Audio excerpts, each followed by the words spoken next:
And I'm back to talk a little bit more about Babyface with Tara McNamara. Now, Tara, the ending of this film is interesting because the original ending had to be changed and reshot. What happened with the ending of this film? Yeah, so in script form, the Hays office realized that this was going to be a problem, for censors. And they had advised that to change the ending so that Lily realized that a life of luxury and financial success did not equal happiness.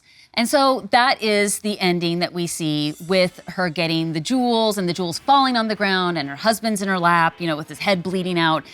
And it drops and she doesn't care because she loves him. But even that wasn't enough. So what they did once the censors got a hold of it and flipped out is they had them reshoot, except Barbara Stanwyk and George Brent were no longer available.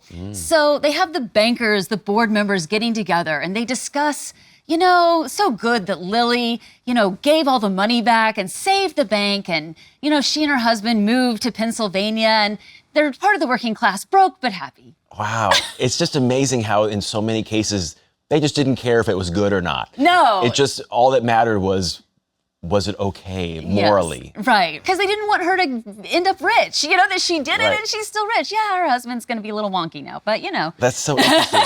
What's your knowledge about Darryl Zanuck and how stubborn he was? Because they obviously wanted things to change. The script form is his vengeance, right? But then what does Warner Brothers want? They want to get this movie into theaters. So they do abide by some changes from the Hays office. I mean, this is after it's already made. So, for instance, the cobbler speech, right? The elderly friend of Lily. Instead of him, quoting Nietzsche, they get rid of that. Instead, he says, there's a right way and a wrong way. And the price of the wrong way is too great.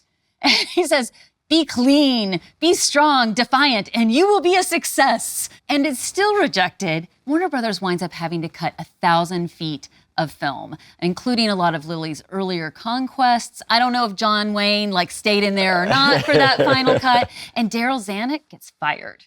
Wow. A lot of drama behind the scenes, too. Well, Babyface is definitely a fascinating film to watch and to talk about. Thanks so much, Tara.